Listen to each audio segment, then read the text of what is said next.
What's up, YouTube? Welcome back to Psychotic Street Bros. Before you guys say anything, yes, we know, TJ, why aren't you posting content? Daniel, why isn't the E46 done?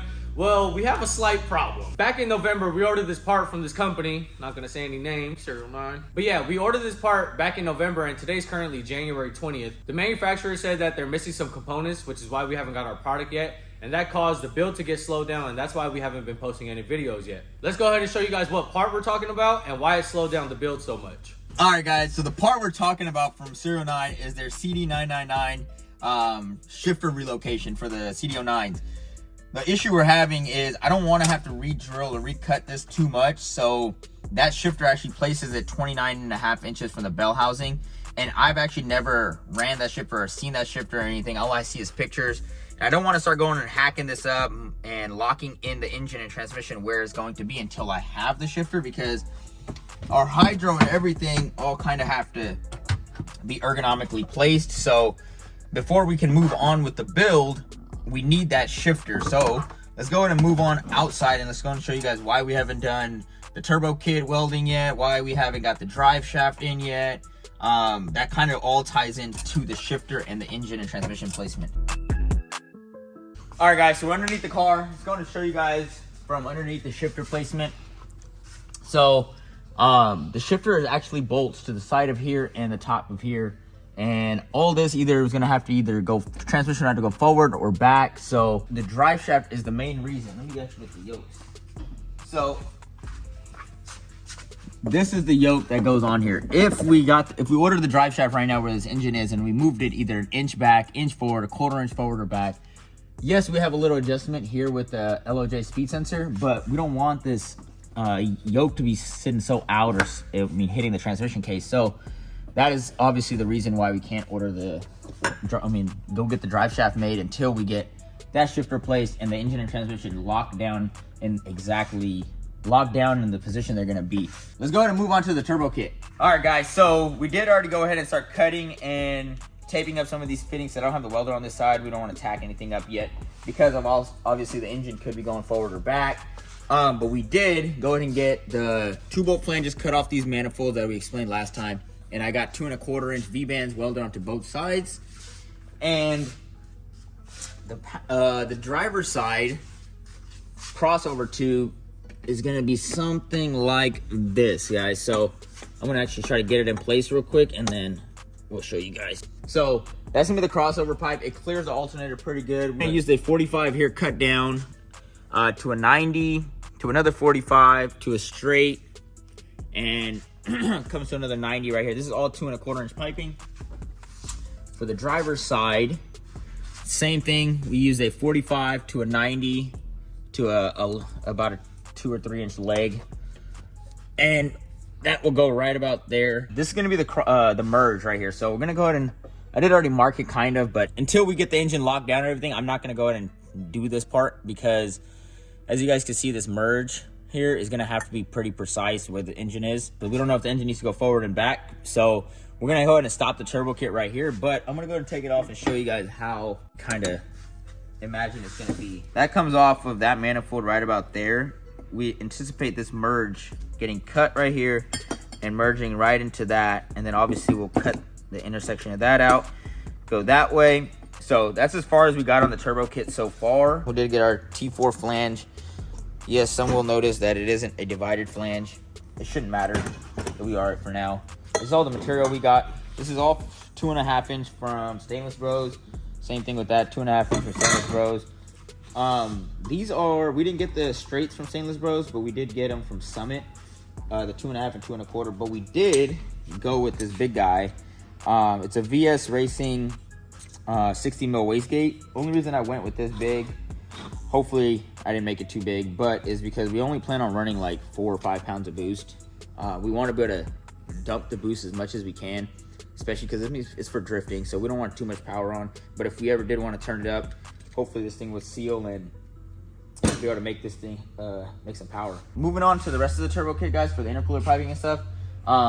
First of all, we did change this radiator to a, I don't know, it's aluminum radiator that we got, passed down or whatever from a friend. So we went through that on and realized this radiator is actually a little bit shorter. So now gives us the chance to actually still use these inlets and outlets on this intercooler from the RX-7s. And so we can drop this down. I don't know if you can get a front shot and see how high this is. You can actually see the oil pan from right here. So this intercooler is really high right now. We only did that because I had it zip tied up just for mock-up. But now I could bring it back down and we can run from the boost pipe from the turbo down that way, down this way into the intercooler there. And I'm thinking on the driver's side for the cold side, it'll come down, come this way, and then kind of come in front of the crossover tube and come back up and go to the throttle body. Not confirmed yet, but it is something that's probably gonna happen to make life easy, especially with all this angle we have now. We don't want the boost pipes coming this way, wrapping around, or wrapping actually up like my original plan was, and hitting and stuff in case we go bigger wheels and tires or something different, different suspension geometry or anything. But that wraps it up for the turbo kit, really. But yeah, guys, so pretty much we can't order the drive shaft because we don't know where the shifter relocation is going to land. And we can't weld our turbo kit on because, again, we don't know where the motor is going to sit after that shifter relocation is in. But let's go ahead and give you guys an update on the car. Me and Daniel did a bunch of little stuff to it, and she's coming along pretty nice, guys. Well, the first thing we did, we gave her a nice little wash. You know what I mean? Show off that Alpine white. Yeah. From 2001. Treat her nice. Hopefully she treats us nice. So to show you guys the radiator from up here, I don't know where this radiator came from. Assuming it's an eBay radiator, we're gonna see how it does for us. But we did go ahead and remove the expansion tank, the factory expansion tank on these 3 Series. Put a 90 here, put a filler neck here, obviously for steam port. I was planning on actually putting an expansion tank on that side and removing all this fill neck and stuff so my boost pipe can actually, because originally I designed it, or my thought was to come this way, a lot smaller tubing obviously, or a coupler, 3-inch or 2.5 inch to 3-inch pipe this way, come down. So this is kind of our way right now. So if that is still our route, we'll go ahead and update you guys later. We also did receive our order from Chase Bays. This adapts the BMW factory master cylinder to a T56 or a TR6060. Basically, it adapts it to a -3, and then they just adapt the factory T56 slave right to a -3. So we got that. So as soon as we get this engine locked in and that shifter in, we'll be able to get this engine and transmission removed, get the bleeder and that clutch line installed so we can have our clutch pedal working. I don't know if we did update you guys, but we did get the pedals and the clutch, brake, and accelerator pedal for cable drive hooked up. We're going to show you guys that.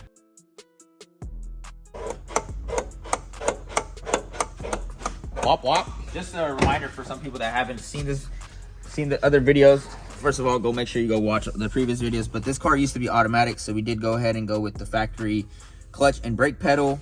And obviously from a 2000, or actually an early 99 to 2000 323 had cable throttle. So now all this is cable, no more electronic stuff in here.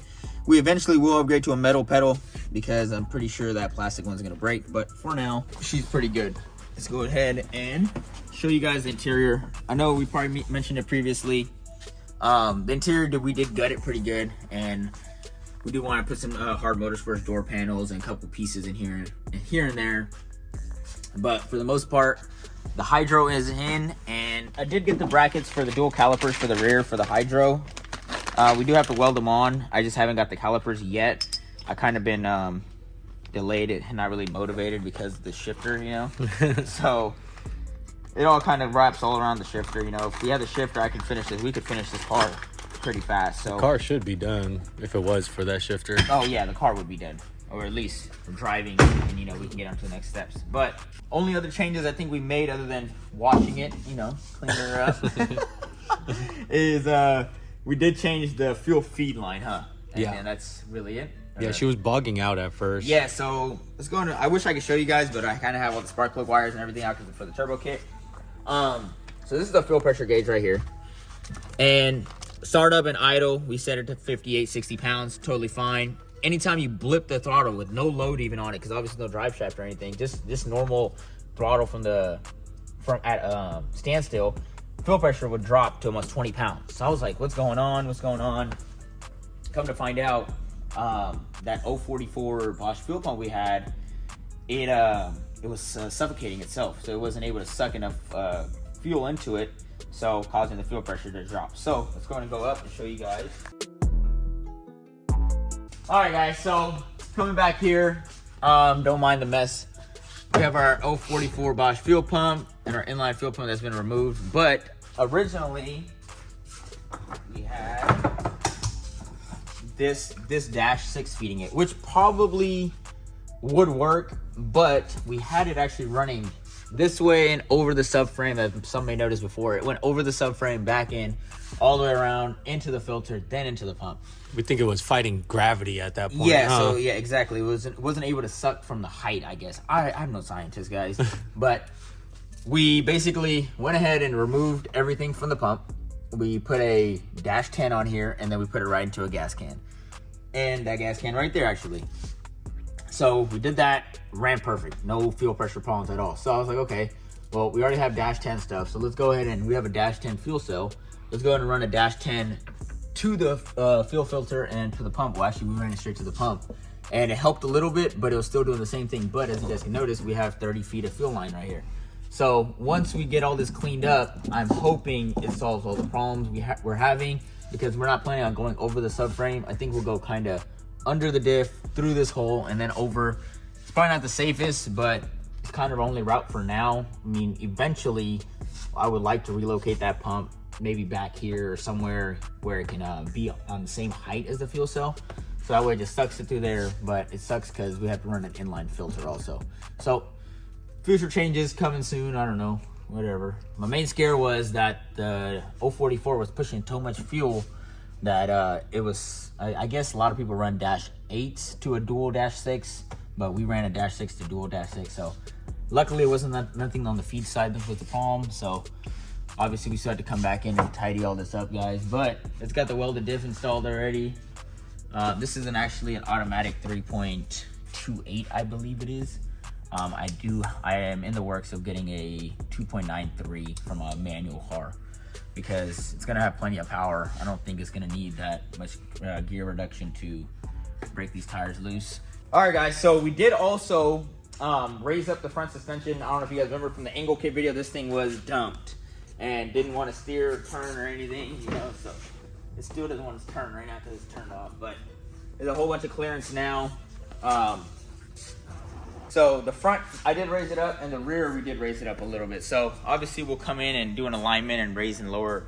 All right, guys, so just an update. Like we said, we're waiting on that shifter relocation. We can't really do anything else until we get that part, because we don't know where the motor's gonna sit exactly. But depending on how long this part takes, we'll probably throw out some other videos here and there. Feel free to let us know what you guys would like to see in the meantime. If there's certain builds you guys want updates on, if there's certain crazy ideas you guys want us to test out, anything that comes to mind, let us know. But hopefully this part gets in soon and we can finish this car up for you guys, because as much as it hurts you guys not seeing content, it hurts us just as much not putting out content. But stick with us, guys, hang in there, and until next time, Psychotic Street Builds out. Stay psychotic.